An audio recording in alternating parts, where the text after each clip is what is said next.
Hey, welcome to Scary Stories for a Rainy Night. Just a quick heads up before we begin. Chilling is kicking off a brand new era of horror. We are putting heavy focus on new audio content coming in September. And to celebrate, we're giving away a Nintendo Switch 2 bundle with Mario Kart. Every single Chilling subscriber is automatically entered to win. It's super easy. All you have to do is hit the link in the description, start a free trial, and you're in. You can even boost your chances by leaving a review or filling out our quick bonus entry form. Don't miss this one. Someone's going to win this thing, and it might as well be you. As always, I'll try to keep the ads to a minimum, and if you'd like to show your support, please subscribe to the channel. It really does help me out a lot. And like the video if you enjoy. Thank you for being here.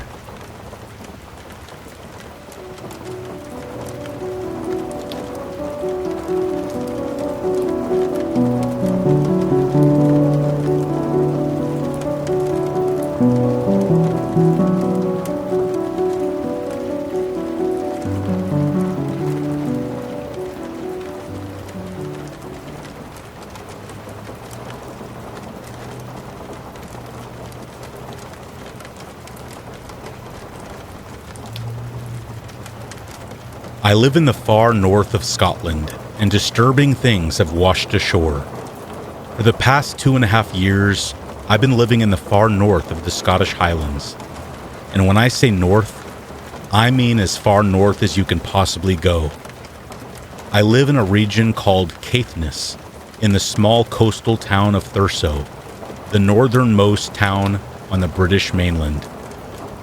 I'd always dreamed of living in the Highlands. It seemed like the perfect escape from my gloomy hometown in Yorkshire, England. So when my dad and his partner bought an old house up here, I jumped at the opportunity.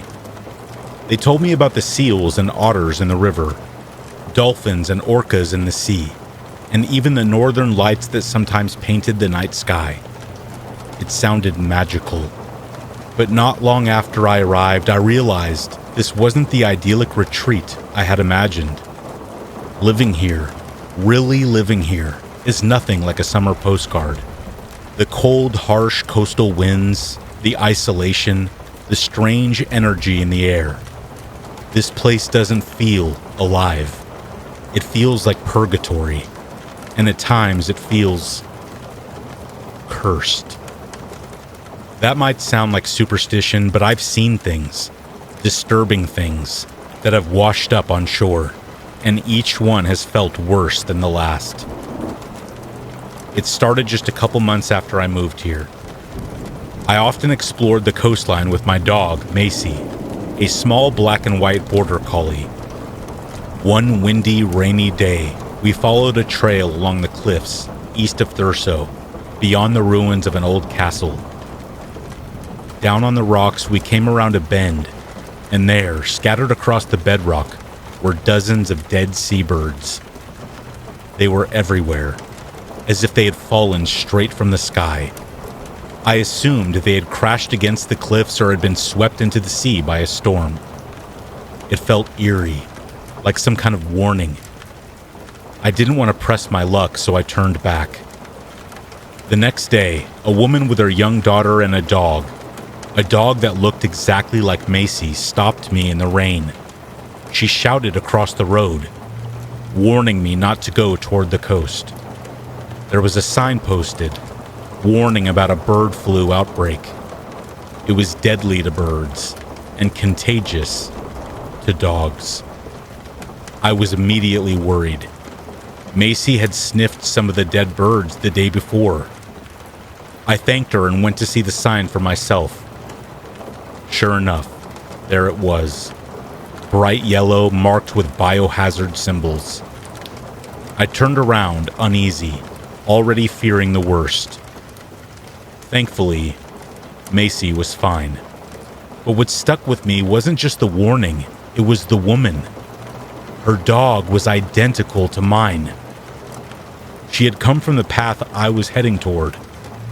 It felt like I was seeing a mirror version of myself, pulling away from something dangerous, like the universe had sent me an omen, disguised as a coincidence.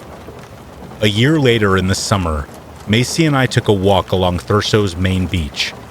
It stretches across the entire bay, covered in heaps of rotting seaweed that stink of sulfur and draw swarms of flies. Still, I loved that on clear days, you could see one of the Orkney Islands on the horizon, but on foggy days, it would vanish completely, like it had never existed. That day, Macy wandered off, nose to the ground, and stopped abruptly. I walked over to see what she had found, and lying atop the seaweed was a skeleton. I thought it was a sheep or a goat, probably from one of the farms on Orkney that had washed across the sea. But as I looked closer, I felt something shift in my stomach. The top half of the body was clean bone, polished and picked white, but the bottom half was intact. Wet gray fur clung to muscular legs. The hooves were still there. The flesh was fresh. The way it was laid out disturbed me most of all. Arms and legs splayed wide, almost human in form, with the skeletal torso and the goat-like lower half. It resembled something unholy. It reminded me of Baphomet. It looked like a symbol, a warning, something ancient or worse, intentional. And once again, I couldn't shake the feeling that this was more than just something washed ashore. It felt like an omen. And not long after that day, my personal life took a dark turn. What happened, I won't get into, but I can say this. That skeleton was the last moment of calm before everything around me fell apart. 6 months later, it was winter. I was still reeling from what had happened in my personal life. The aftermath of that omen was still fresh, but I had reached a turning point. I had just ended a long-distance relationship, and for the first time in a long time, I felt like I could breathe again. So on Boxing Day, I packed a lunch, grabbed my coat, and set off alone on a long hike. The cliff trail east of Thurso is rugged and beautiful, but also treacherous. I started at 6 a.m. and walked all day. As the sun began to set, I stumbled across something unexpected. What looked like a ghost town. It was an abandoned port settlement, crumbling stone houses scattered across the landscape, and the ruins of an ancient round tower. I later learned it was the Castletown Heritage Center, a forgotten little tourist spot. I had walked so far. I was now about 10 miles from Thurso. Beyond the settlement stood the towering cliffs of Dunnet Bay. They were enormous compared to the ones I had already hiked. My legs ached, but I was determined to reach them before turning back. That was my mistake. By the time I reached the edge of the bay, it was pitch black. I knew I had to head back. Retracing my steps on the cliff trail at night would be dangerous, especially with the tide rising. I turned around and passed back through the ghost town, now lit only by my phone's flashlight. That's when I noticed the van. A small white van had pulled up. 3 or 4 young men were standing around a trash can. They were burning something. I couldn't tell what it was. Every time I looked back, one of them was staring at me. I hurried on. Leaving the town behind, I tried to follow my own footprints back along the beach. It was so dark, I could barely see. Then, ahead of me, I saw something. A silhouette. It looked like a boulder at first, I wasn't sure. I got closer. Still no shape I could recognize. My flashlight wasn't strong enough to reach it. I nudged it with my foot. It was soft. Startled, I backed up and finally shined my light on it, and what I saw stopped me cold. It was a seal pup. Dead. Its body was mostly intact, except for one thing. It had a massive bite taken out of it. The wound was almost circular and far too clean. But worse. Far worse. The pup was missing its skull. Not its head. Its skull. The skin was there. Empty.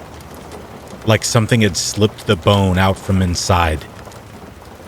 And then I found another. The same size, the same shape, the same wound, the same missing skull. I know orcas hunt seals in these waters, and some say their bodies can tumble in the surf and lose their heads. Others blame scavengers. Maybe those are the answers, but both of them? The same shape? The same size? Same wound? The same eerie absence of bone? It didn't feel natural. It didn't feel random. And while I don't believe this was an omen, I do believe it meant something. Something about this place. I have lived here for 2.5 years now, and I don't think I'll be here much longer. I have seen so much beauty here, but also so much death. So many reminders that the edges of the world are not peaceful. They are unsettling. They are where lost things drift, sometimes literally, and sometimes not. People come here from all over. Many leave. Some never do. Some come here to disappear, to hide. Some are sent here. Ex-cons, drifters, people with nowhere else to go. It's cold. It's dark. And for many, it feels like the last stop before the end. If you ever visit, do it in the summer. Stay near the light. Stay near people. But if you have demons of your own, if you're running from something, whatever you do, stay away.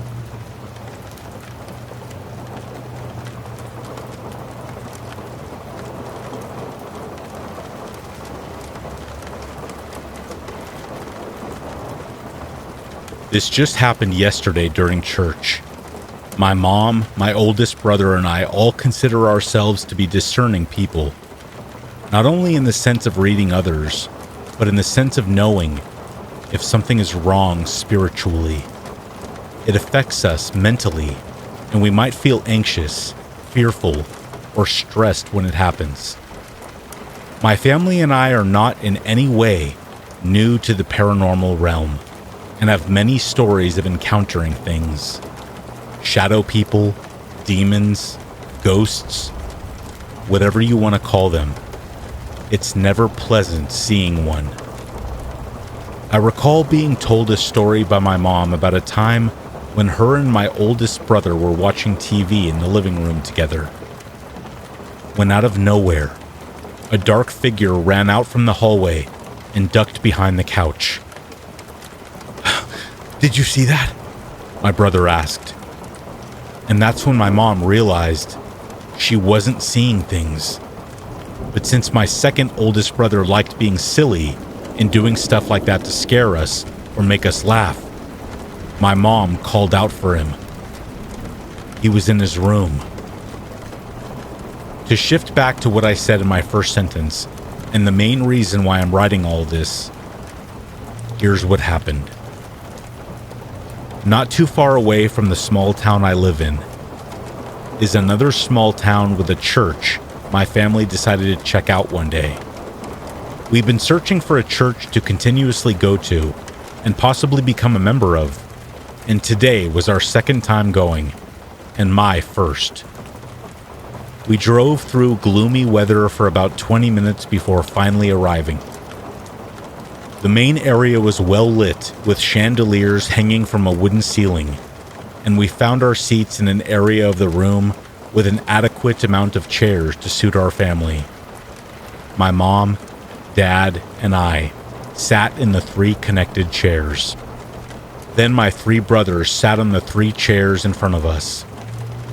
Behind us was a wall, and about 3 to 5 chairs with one singular chair in the corner to my left. The service was fine, aside from the fact that I could barely see the pastor the entire time.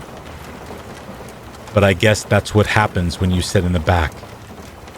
To step back a little, a few minutes after we arrived and found our seats, I noticed a woman sitting in the chair in the corner. I glanced at her for a moment, but not enough to decipher what she was wearing or what clothes she had on. I remember feeling sad for her and thinking, that woman is sitting by herself, but since I am too shy to invite anyone to sit with us or to smile at someone in the middle of a church service to let them know that I see them, I remained facing forward, and throughout almost the entire time, I heard what sounded like a grocery bag being fiddled with. Now, if you're trying to get something out of the bag, it shouldn't take you more than 2 minutes, right? But this seemed like it was going on forever. I didn't look back as to avoid being disrespectful or looking judgmental, but it was kind of bothering me. At the end of the service, my family stood up, and I turned around to look at the lady, because by now she'd been leaving or getting ready to leave, and probably wouldn't notice me looking at her. But she wasn't there. There was no one there. And if they left, we would have seen them leave or heard them walking behind us. There was never anyone there. I remember after everyone gathered in a separate room to eat together, I told my mom about it. She looked confused but connected to my story by saying she did feel a sense of fear while we were sitting there. Something she didn't feel the last time. I find it strange because I didn't feel anything. I only thought it was a woman sitting by herself. But the uneasiness only hit when I realized whatever was behind me was not human.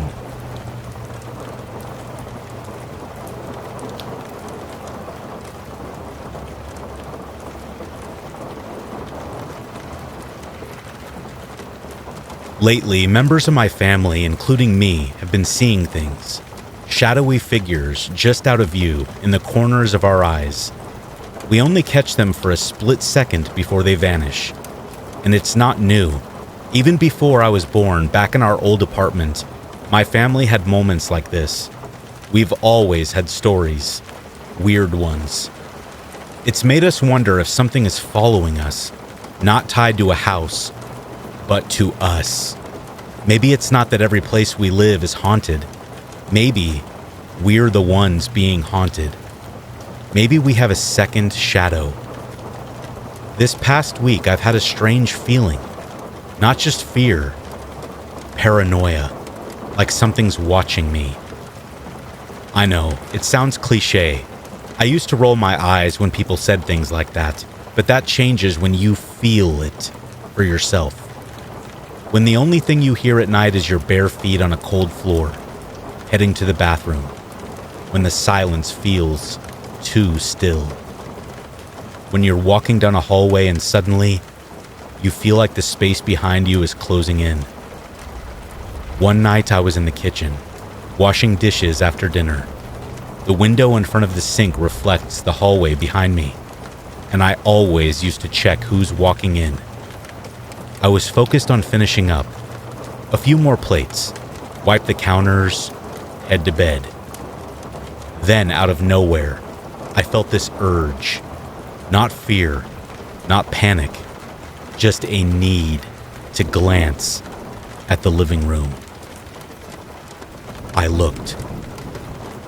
For a split second, I saw a large, hunched figure standing in front of my parents' door. Then it disappeared. I froze, stared at the spot. Nothing. I brushed it off. That's all I could do. I went to my room. Darkness. I walked over to the window where I had fairy lights draped over the curtains. I grabbed the plug, reached down to find the outlet. I knew exactly where it was. My hand was already there, but the plug would not go in. I realized I hadn't turned around in about a minute, and that's when the thought hit me. What if something is standing right behind me? I didn't turn. I didn't move fast. I did not breathe louder, because I've had this rule since I was little. If I don't show fear, it won't hurt me. So I stayed steady, calm, trying not to tremble. And that's when I heard it. A bark, loud and sharp. It shattered the silence. "Kane?" I whispered. I stepped out of my room and into the hallway. Kane, our German shepherd, was in the laundry room where he sleeps in the winter. The door was open so he could see into the hallway. He barked again. When he saw me, his ears perked up, eyes wide, and then softened a little, like he was relieved. But I knew that look. He had been on alert. That wasn't the only time. Another night, I had to grab something from the dark living room. The kitchen has 2 large windows, and if you're outside, you can look right in. And I bent over to pick up my phone and... bark. I jumped and spun around. Kane was staring straight into the living room. Not moving, not blinking. And that bark, it wasn't startled. It was not playful.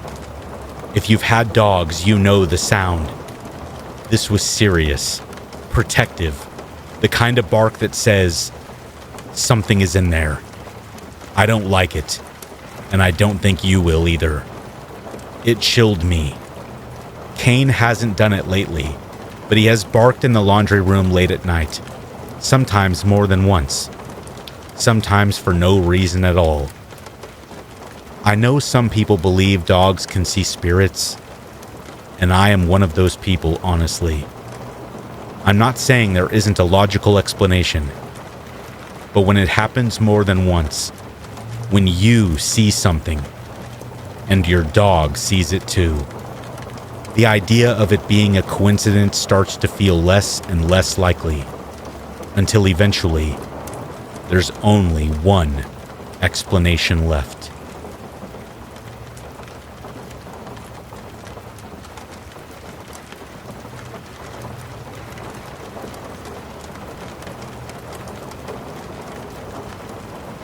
Early one chilly and frosty winter morning, I had a dream. Vivid, detailed, and unlike any that I'd ever had before. And the moment I woke up, I knew in my heart that it was true. In the dream, I wasn't in the room. I was hovering above a close friend of mine's bed, simply watching. He was lying down, but very aware of my presence. He gestured toward the door, trying to get my attention. There was a black lighter down there, and he was motioning for me to hand it to him. For a split second, I actually tried, but I immediately realized I couldn't. I wasn't really there.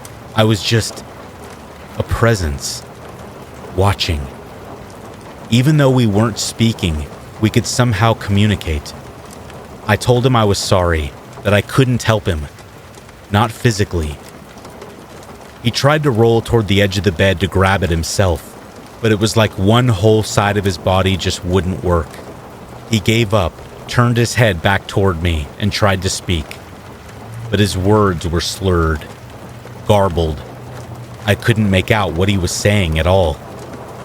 And then, he started to fade out of focus. The dream ended. I left the room and woke up. As soon as I opened my eyes, I sat up and shook my boyfriend awake. "I think Roy just died," I told him. "I watched him die in my dream just now." It was around 6:30 in the morning. After that, we got up and went about our day. We had already made plans to meet some friends at our local park that morning, so we stuck to the plan and went into town. A few hours later, around 10 a.m., I was sitting on the grass with one of my girlfriends, eating a cinnamon roll, while our boyfriends were off grabbing snacks or just walking around. As I licked the icing off my fingers and squinted at her in the morning sun, I said something strange, something I had never said before in my life. This is going to sound really weird, but I need a favor. She gave me a funny look. "Sure, what is it?" "I have this thing about dead bodies," I said. "I can't touch them. Like, I just can't. So I'm going to need you to check and make sure my friend is dead before I call 911. She blinked at me. "What the hell are you talking about?" I told her about the dream, told her what I saw, told her that I was pretty sure Roy had died and that I needed to check. Her jaw dropped. "Are you being serious right now? Is this like a gift that you have or something?" "I mean, not that I've ever known of," I said. "But we can't just leave him in there. We need to go find out." She nodded slowly, stood up and said, "Okay, let's go." Roy lived just a short walk from the park. We went straight over and started knocking on his door. No answer. I told her we should try the side entrance, the French doors near his bedroom, and peer through the glass. She agreed. We hopped his little white picket fence and crept around the house. There he was, lying on his back, still, just like I saw in the dream. My friend tried the door. It was unlocked. She went inside to check him and placed her fingers on his wrist. "He is ice cold," she said quietly. We stepped back out and called 911. The police and fire truck arrived within minutes. After they confirmed he had passed, the coroner showed up soon after. My friend left, but I stayed. I needed to hear what they had to say. The coroner examined him and estimated that Roy had been dead for about 4 to 5 hours, which, if you're keeping track, puts the time of death right around when I had the dream, around 6:30 a.m. Weeks passed before we heard the results of the autopsy. The cause of death: a massive stroke. That explained why he couldn't move or speak properly in the dream. He was trying to tell me something, but he couldn't. To this day, I still wish I knew what he was trying to say to me, and I still don't understand how or why I saw what I saw. I only know one thing for sure. It was not just a dream.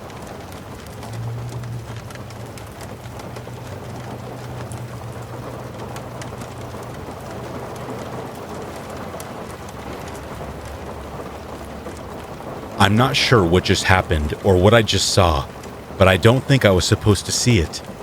Or rather, I don't think I was supposed to be out there at that moment. I feel sick. I'm shaking. I'm sweating. And I'm weak.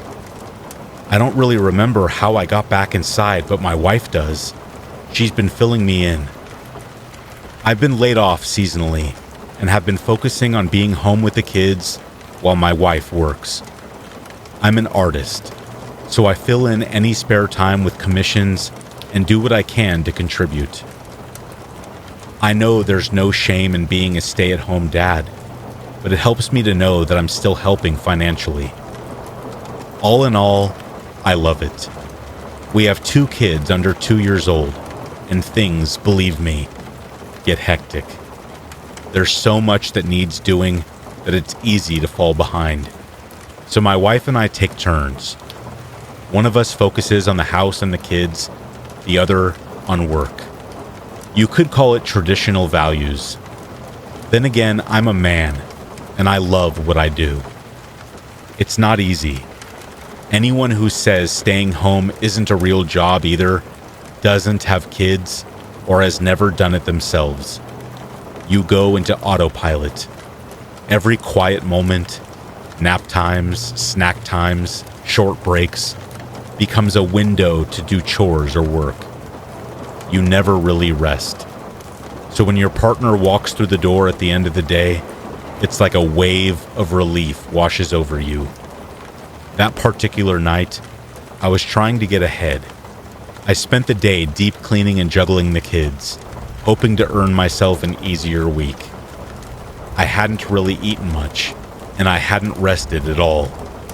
My wife was working late, and I had barely seen her that morning, so I was excited for her to get home.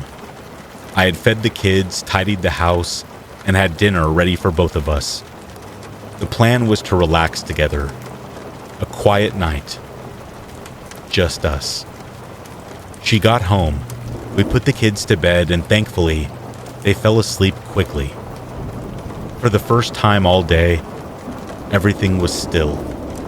The air outside was cold in a refreshing way, crisp and damp, early in the year, with melting snow clinging to everything. I like to go out onto the balcony after dinner, just to breathe in the winter air and clear my head. But when I grabbed the back door handle, something strange happened. I got zapped. Not a normal little static pop. This shot through my whole body, from my feet to my armpits. I shook it off, opened the door, and stepped out. And that's when I felt it. The air outside was charged, humming, almost. There was a strange glow on the horizon, a light that I couldn't explain. I looked up at the sky above our apartment and the empty lot that borders our fence, and I saw a constellation that I didn't recognize. But something about it was off. As I watched, the stars began to move. They stayed in formation, but vibrated slightly, like they were flickering. Then they started to pull inward, closing the space between them, becoming more compact. And then, without warning, they moved. The lights shot across the sky, directly over my head, in total silence, like lightning without thunder. Fast, blinding, precise. And that's when my vision tunneled. Everything got dim. My legs gave out. I felt dizzy, sick. And then I blacked out. When I came to, I was soaked in cold sweat. My wife was leaning over me, worried. I asked her what time it was, and she said, 12:30. "What's wrong?" I asked. "You tell me. You don't remember?" "No, I was outside. I saw something. The stars, I thought." "You came in about 20 minutes after you went out," she said. "You said you saw something flashing in the sky. Then you went to bed and passed out. But when I came in, you were curled up at the foot of the bed, and I couldn't wake you." I was really starting to panic. As she was explaining this, a sudden pain hit me, sharp and burning, under my left armpit. It radiated down my side, the same spot that I had felt initial shock from the doorknob. I got up and went to the bathroom to check, and that's when we both saw it. Under my armpit was a deep, bruised mark. Geometric. 3 circles arranged in a perfect triangle, just like the constellation I had seen in the sky. Not scratches, not a rash. These were bruises, almost stamped into my flesh. I had no memory of it, no clue how they got there. My wife was stunned. There was nothing sharp near the bed, nothing I could have rolled onto. No way that injury just happened by accident. And there's nothing electrical by the door. No wires, no outlets, nothing that could have caused a shock like that. We ended up calling the landlord and telling him a simplified version of what happened. Just that I got shocked by the back door. He didn't think it was an electrical issue either. And now, I'm back in bed. Still nauseous, still rattled. My mind keeps drifting back to those lights in the sky. That shape. That pattern. That movement. And those bruises. 3 perfect dots, deep in my flesh, still burned when I touch them. I don't know what just happened to me, but I'm starting to think I was not meant to see it.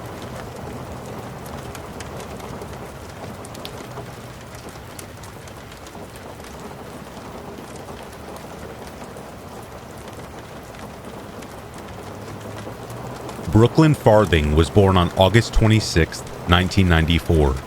She grew up in the small town of Berea, Kentucky, with her mother, Shelby Walker, her stepfather, Randall Walker, and her 2 sisters, Tasha and Paige. When she was much younger, Brooklyn had been a Girl Scout and was a loyal and enthusiastic member of the organization for the majority of her life. She received a great deal of praise during her time in the Girl Scouts. She volunteered to make care kits for those affected by Hurricane Katrina, visited the elderly, and spent a lot of her time helping out her fellow Girl Scouts whenever they found things tough. Brooklyn then blossomed into a spirited and lively teenager with a boundless love of the natural world, and especially for anything 4-legged and furry. She also had an aptitude for athletics and was described as a tell-it-like-it-is, straight-talking kind of girl, which didn't always prove popular with her peers.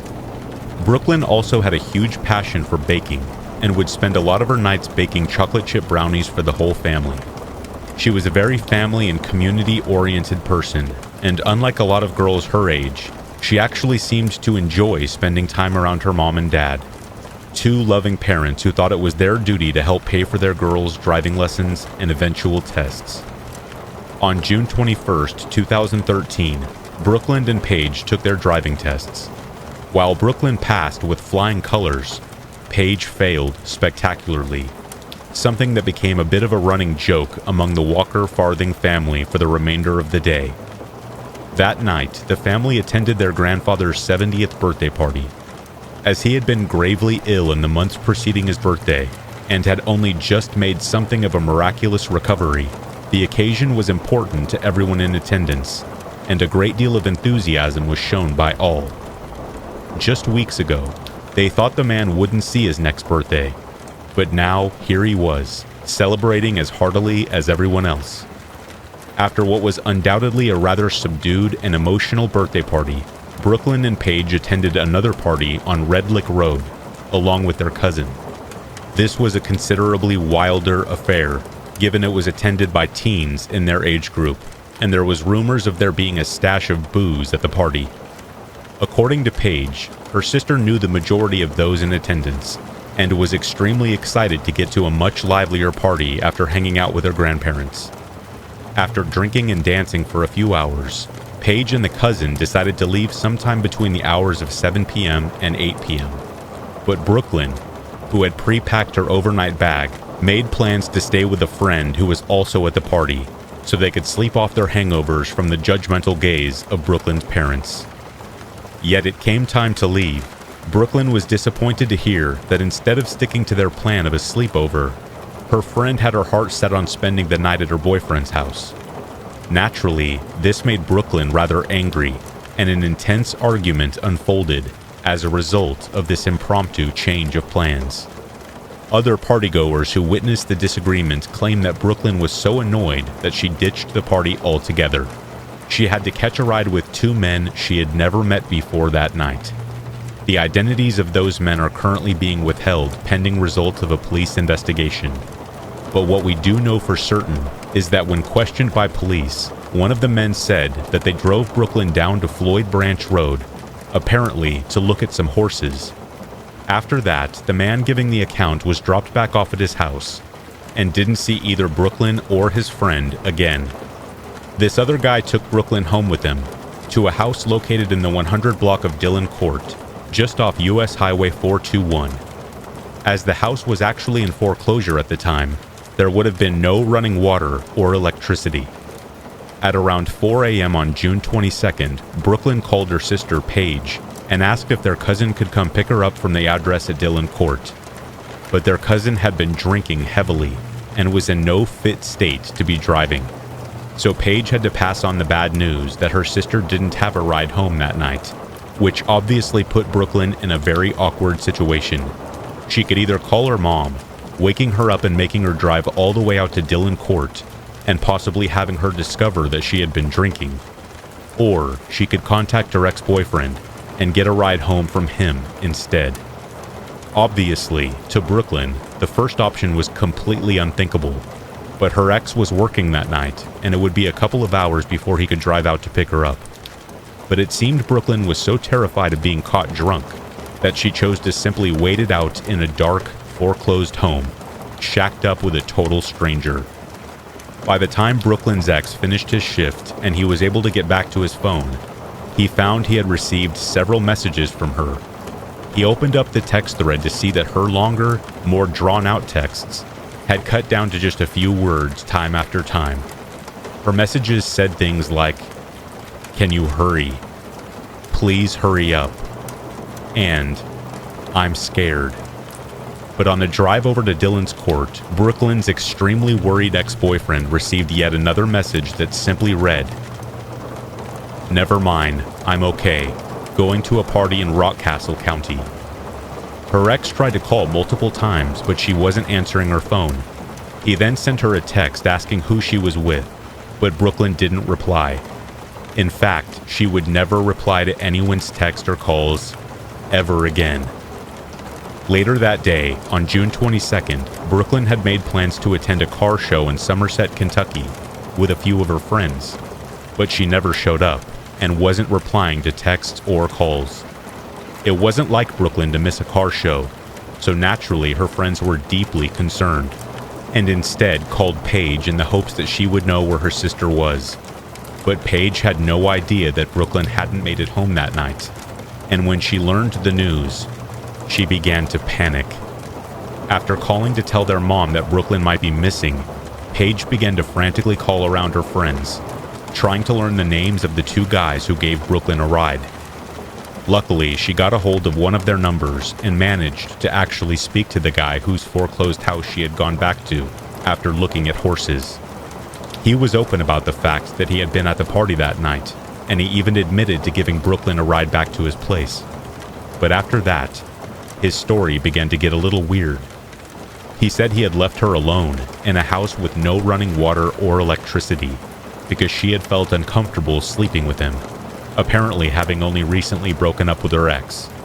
The guy said he had respected her decision, but instead of giving her a ride home, or at least calling her a taxi, he chose to leave his own home to give her space. He said the last he had seen of her, she was sitting on his front porch, smoking a cigarette, and talking about a party she had heard about in Rockcastle County. Paige was immediately skeptical and planned on giving the man's name and number to the cops, should she have to contact them. But just minutes after she hung up the phone, the man called back to tell her that he was scared. He was scared because, according to him, when he had gotten back to his house after giving Brooklyn some space, he found his front porch was ablaze. He called the fire department, who promptly drove over to put the fire out. But when he got inside to survey the damage, he found that all of Brooklyn's belongings had been left behind. but that she was nowhere to be found. Paige and Brooklyn's mom rushed to file a police report, and once it had officially been 24 hours since she was last seen, was formally declared missing. The police drove over to the address at Dillon Court to retrieve the items she had left behind there. They quickly noted that the only things missing from the collection were Paige's cell phone and the clothing she had been wearing. Their next move was to check her cell phone records, finding that in the 24 hours she had been missing, she had been called more than 100 times by a plethora of different numbers, a measure of just how worried people were about her. And they were right to be worried. According to a statement by the local fire department, the porch fire they attended to at around 7 a.m. on the 22nd was extremely suspicious and appeared to be a work of arson as opposed to a lit cigarette. On the Sunday after Brooklyn's disappearance, Kentucky State Police began conducting interviews. The owner of the foreclosed house where Brooklyn was last seen was obviously amongst those first questioned, but nothing about that meeting has been publicly released. In the early days of the investigation, police requested that property owners in Estill, Rockcastle, Jackson, and Madison counties check their land for any signs of the missing girl. They were told to pay close attention to freshly turned earth and unusual smells, ditch lines, and remote areas, which proves to be a disturbing insight into the minds of police who almost certainly believe she was already dead. Law enforcement officials and volunteers alike searched more than 16,000 acres of land, spread out over 3 Kentucky counties. For 3 weeks, large-scale searches were conducted in the Red Lick area and nearby Owsley Fork Lake by police with sniffer dogs who were aided military cadets and volunteers on horseback. A team of highly trained police divers were also called in to help search a few large bodies of water, but still nothing was found. A month into the investigation, a fundraiser was held by Brooklyn's family to help fund a cash reward for whoever could help find their daughter. On top of that, a local body shop began selling $5 car deals, with all proceeds going to the reward fund. But still, there was no luck finding her. So in July of 2013, as painful as it was to make the decision, the county sheriff declared that all foot searches for Brooklyn were to be called off. And although they wouldn't come out and say it, the police had all but given up on finding her, dead or alive. The investigation and media coverage of the event shifted dramatically when a number of scandals began to severely hamper the efforts to find Brooklyn. A local woman named Amanda Griffey openly admitted to scamming those who wished to donate money to the search. When a number of concerned neighbors were going door to door, seeking contributions, Amanda joined them. But all the money she received was funneled into her own private bank account. Amanda only stole a measly $40, but to the local community, it might as well have been $1 million. Their outrage knew no bounds, and Amanda was shunned by all that knew her after she was arrested for theft of identity of another and theft by deception. But shockingly, it was not the only case of someone exploiting Brooklyn's disappearance. Another person, this one aptly named Randy Gross, was also arrested for scamming coworkers out of money, telling them that he was collecting for the Find Brooklyn Fund, yet simply padding out his own account. Brooklyn's parents tried to court the media's good graces again, throwing a benefit at the Madison County Fairgrounds, which featured a car show in honor of Brooklyn's passion for them, a silent auction, and live music. But the scandal had soured the public's affection for the couple's cause, and never again could they get the kind of national attention they needed to make any real progress. Then, in April of 2015, a man scouring the Kentucky backwoods for mushrooms discovered a set of skeletal remains. The police braced themselves for a DNA sample to come back, which confirmed that it was Brooklyn. But it was not her, and her family was filled with hope again that she might just turn up, alive. The Virginia Commonwealth Attorney's Office have confirmed their continued interest in the case and are in constant contact with investigators.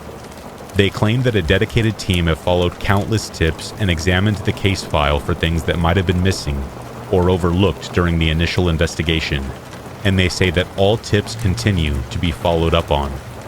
But despite their best efforts, the case of Brooklyn's disappearance remains open and active.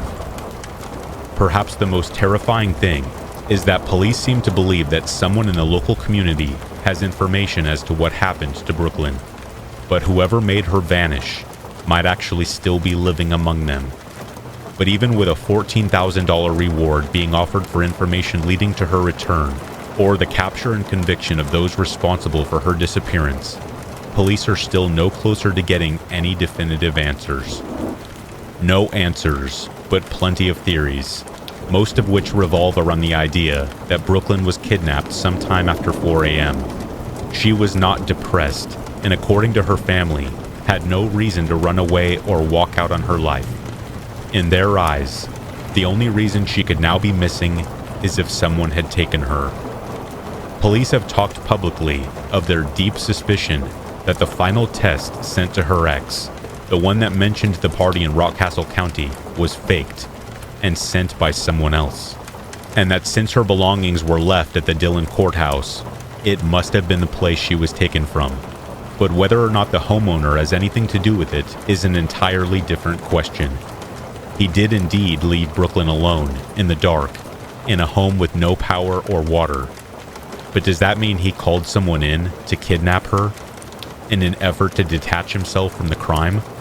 Or did a gang of savage predators get lucky enough to barge their way into a house with no burglar alarms, with a lone, intoxicated female trying to sleep in an upstairs bedroom? Only the full result of the police investigation will be able to tell us that. In the years following Brooklyn's disappearance from the Kentucky house party, Tasha feels that she needs to be a voice for her sister, and as such, has taken part in numerous interviews regarding her disappearance. She has taken numerous steps to keep her sister's name in the public eye, in the hopes that someone will see the coverage and come forward with information. Currently, her case is classified as endangered missing, and she has yet to be declared legally dead. But it is only a matter of time before the clocks run out, and we have to assume the worst. That through malice or misfortune, Brooklyn Farthing went to a house party one evening and never came home.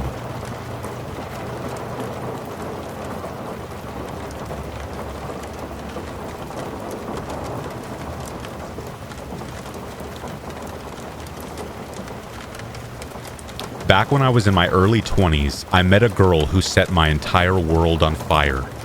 She was smart, beautiful, and had a passion for art. "We're going to burn together," she would say.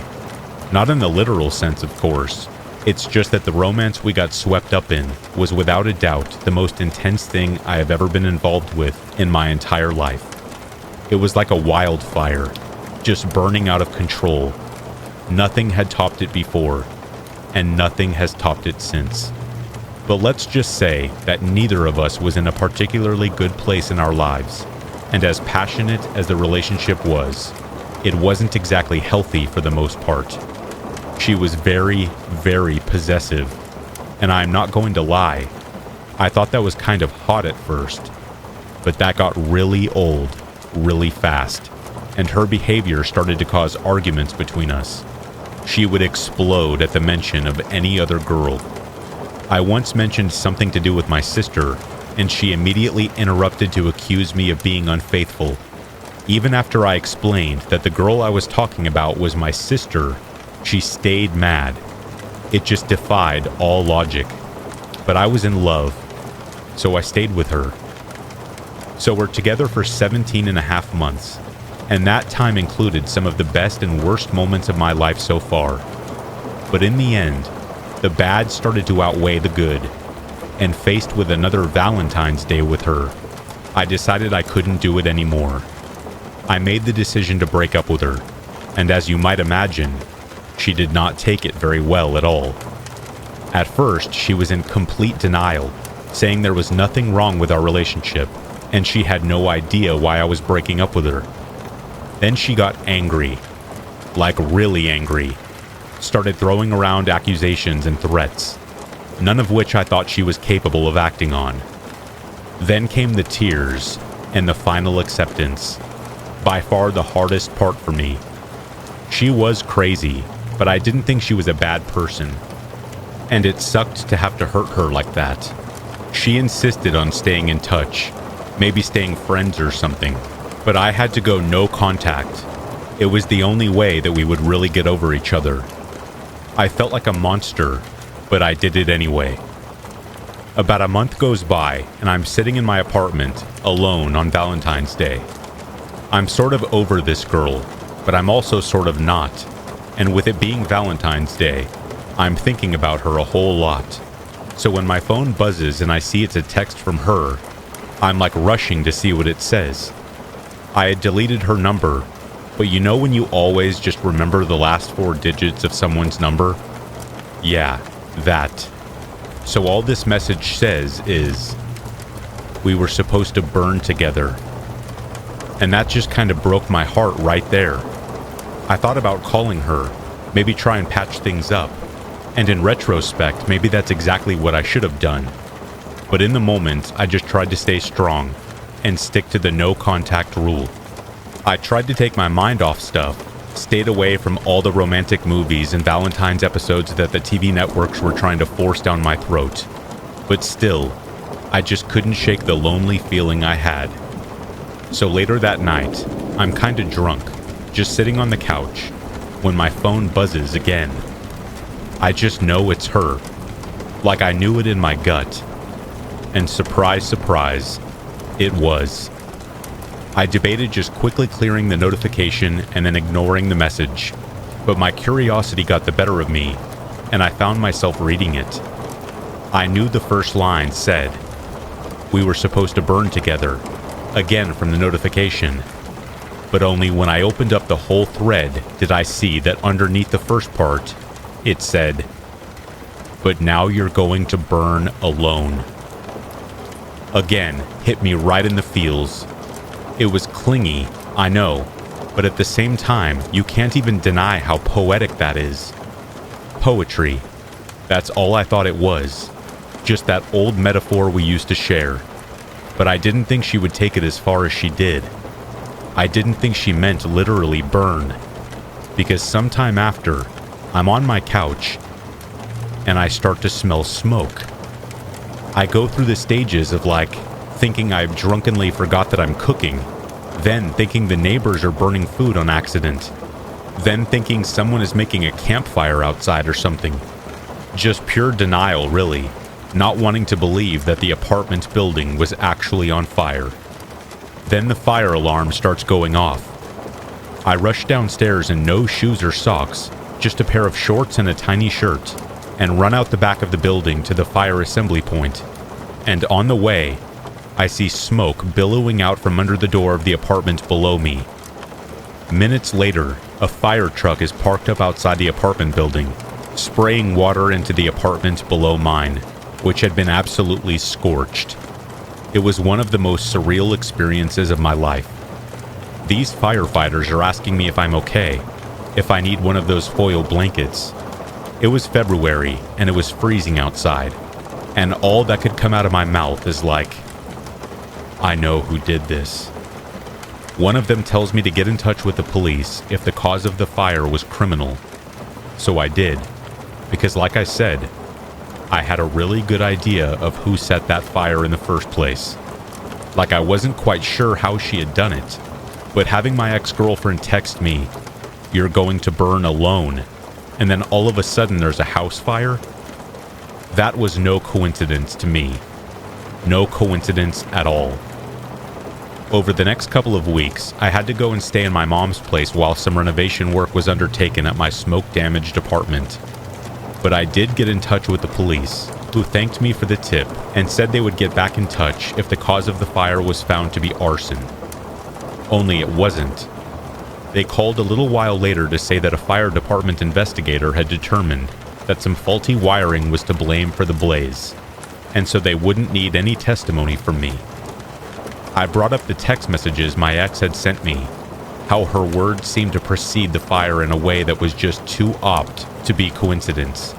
But again, they insisted that no arson was to blame. I even called her and texted her saying I knew what she had done and that she wouldn't get away with it. But as you can imagine, she played dumb, like, "I don't know what you're talking about. You shouldn't be contacting me." It's something that messes with me to this day, and there are so many unanswered questions that frankly, I am not sure I want to know the answers to. I just know that one moment she's texting me, telling me I'm going to burn, and the next, my apartment building is on fire. I am not saying my ex broke into the apartment downstairs and did something to the wiring, but it's even crazier of me to suggest that she willed something like that to happen, or like engineered it or something. I know how paranoid that sounds, so I tend not to put that theory out much, but it had such a profound effect on my mind that I still moved apartments not long after, just to be safe. Because to me, there's still something very frightening about that time in my life. Something I can't quite explain. And now, when I remember that old thing she said, "We're going to burn together," it doesn't set me alight anymore. It makes my blood run cold.